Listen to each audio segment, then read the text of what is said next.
It is so windy today in Miami Beach on something along the lines of the 27th perhaps of December. Maybe it's the 28th. I think it's the 27th. One of those things. I've been thinking of doing live streams for a while. YouTube makes that possible. It's very easy to do, and it's a very popular form of entertainment these days, both with gamers as well as with just people doing screencasts live. And I've been very impressed by some people who've done it. It's a technical slight challenge, or it used to be a challenge until the arrival of the PlayStation 4, which basically does it out of the box. You click a button and your gameplay will be broadcast together with an attached microphone, if you get the audio levels right, that is. And also you can attach a webcam and you can put your picture in it, and literally at the touch of a button you're live, and that's it. So that's possible with the PlayStation 4. But of course on PCs and Macs there's open source software that you can get that makes that possible as well. So OBS, the Open Broadcast Studio, is one of those things that makes that possible, and it works extremely well. The overhead isn't that much, and you literally just hack in your details and similarly designate a window that you want to broadcast, and then you go live. But OBS can do things a little bit differently than just a stock stream of the PlayStation 4, which I believe we call a no-frills, kind of an easy, what's it called, a no-effort stream, I think. Because it's possible for everyone to do it, much of the material out there may not be, entertaining. I mean, I've seen people just broadcasting their gameplay with otherwise no interaction, and that's not the kind of live streaming that I'm thinking about. I was thinking about doing something more elaborate, so definitely with the voice chat and narration, and I'm thinking of using this as a platform for exchange, really. It is becoming increasingly difficult for me to find time to do good screencasts, and this is one way of utilizing the time that I have on my day job to bring you some other information that I'd otherwise probably take 1 or 2 hours to write down and write an article of. So I do that this way. It's a good way for me to seize the time, channel my thoughts, and get some feedback at the same time. So with the live streaming that I'm thinking of, it's a combination of two things. I'd like to do something maybe once a week, maybe twice a week. We'll see how it goes. With either a gameplay video where I'm playing a game and I'm talking you or the audience through it as to what's happening, how they may have made the game, and talking about textures and how this came to be, history of that game, and so forth. Both my personal history as well as how to play a game like that. So the one I'm having in mind right now is Jak and Daxter, the first one in the trilogy. The second and the third one is kind of, they're very different games, but this is kind of a Jak and Daxter. The precursor legacy is a very classic platform game. Platformers have fallen out of style, but they were always very popular when consoles weren't as strong hardware-wise as they are today. And I'll tell you all about it on the live stream, but that's one thing I want to do. The other thing, so gameplay videos, basically playing a game, having voice chat. If I get it, perhaps a webcam in there as well, and then we can interact and chat. You can ask me questions and so forth. So that's one thing. The other thing I want to do is live screencasting for things like DAS projects, Blender projects, Photoshop projects, that sort of thing.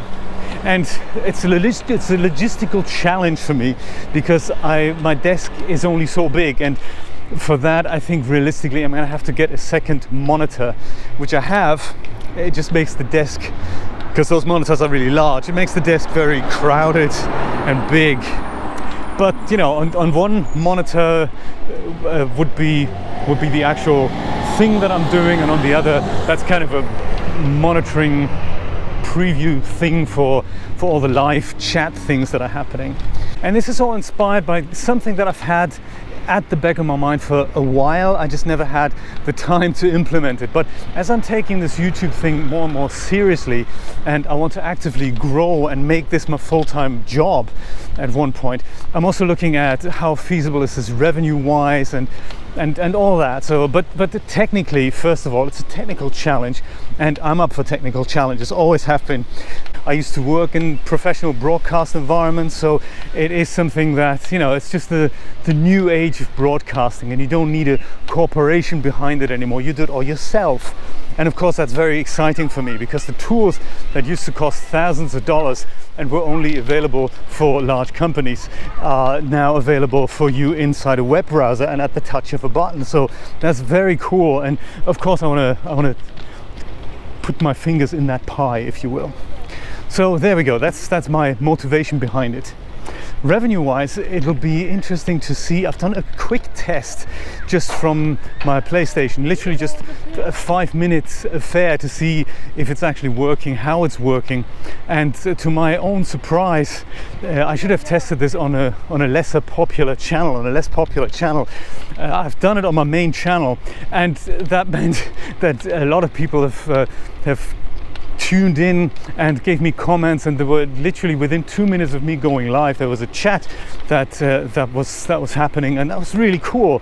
So there is a platform for interaction there, and that's exciting. I want to explore that. YouTube have a great way to monetize live chats as well, not only in regards to once the stream is live there as a video, it'll be monetized with adverts, of course, but the other thing is that people who interact can buy these things called super chat, and that's very cool. So anything that happens live, people can leave comments, I can respond to them either via text, or I can respond to them verbally while we're doing something else. So that's very exciting.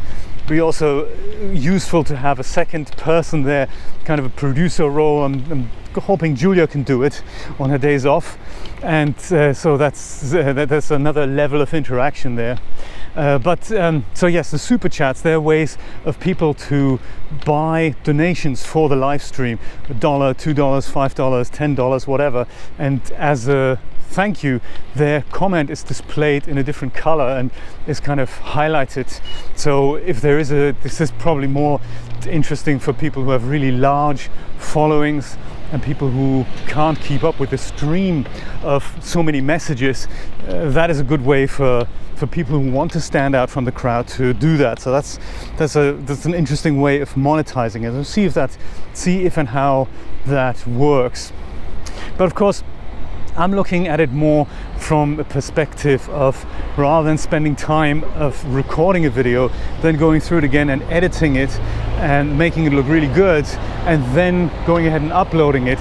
There's kind of, it takes a lot of time. So live streaming is a way to interact more quickly and for me to produce more content more quickly and more efficiently. And so those are the things I want to explore in 2019. So those are the two plans I have. On one hand, gaming videos that allow us to examine kind of the final product in the 3D chain, in the 3D workflow, and see how people have done it.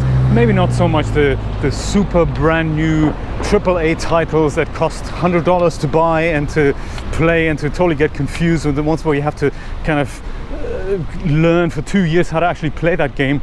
It's not those types of games that I'm thinking of. I'm more thinking of harmless platformers and things that are made in Unity. You know, things like, I don't know, just an example, Fortnite. It's not my favorite game. In fact, I think I haven't even played it. But the way it looks is one of those things. I was always fond of that type of style where textures are minimal and we're working with a lot of flat colors and letting the rendering engine do the main bulk of the work. So of course there's no end to this, but at the other end of the spectrum, and this is why I'm thinking doing it once or twice a week live, would be to assemble a scene in Dash Studio and then come up with a final render at the end of the video or at the end of the stream. So I'm thinking duration wise about 1 or 2 hours. The same goes for Photoshop projects and Blender projects, anything that is usually done in solitary isolation with you and the computer, and it's just nice to see somebody else do it and have another perspective on their workflow. You can pick up tips and tricks, and of course then the community can also chip in and say, hey, actually I do this in a different way, and then, you know, that's the kind of energy circle that as I like to think of it, that kind of completes there. So there we go, those are my plans for 2019, and I just wanted to let you know that that's what I've been experimenting with the last few days. So on another note, I would like to finish the DAZ Studio 101 series that has been kind of lurking there. I haven't abandoned it at all, it's just finding the time to do everything I want to do. And I think if the week had like something along the lines of 12 days, I would probably be okay, but it only has 7, so there we go. It's a little bit just, I just lack time, you know, or if I didn't have my day job and all those things. Anyway, discussion for another day, I guess. So that I want to finish, and ideally I'd like to finish that in 2018, even though if the videos don't all go live until 2019, I'd like to finish recording and editing it this year. And I believe next week I've got some more days off, so just before the new year starts I may be able to do that. So one final thing on the live stream front is that if I would buy another type of camera, namely the GoPro Hero 7, which I currently don't have, then I would be able to do videos from my bike live. So I don't think this is something that I'm planning for 2019, but as the 7 becomes more affordable over the next few years, maybe 2020, 2021, I'll be able to do that as well. So that is something, you know, if I'm going on a longer bike tour, it'd be kind of nice to do this, you know, together. But so those are my plans. Those are my plans for 2019. Let's see if it's feasible. Let's see if it's successful. Let's see if it works for me, works for you. But if it does, then, you know, it'll just be another nice way of interaction there.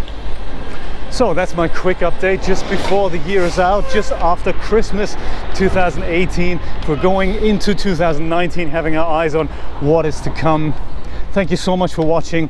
Thank you so much for your support throughout 2018 and before. And I'm going to hope for much more of that in 2019.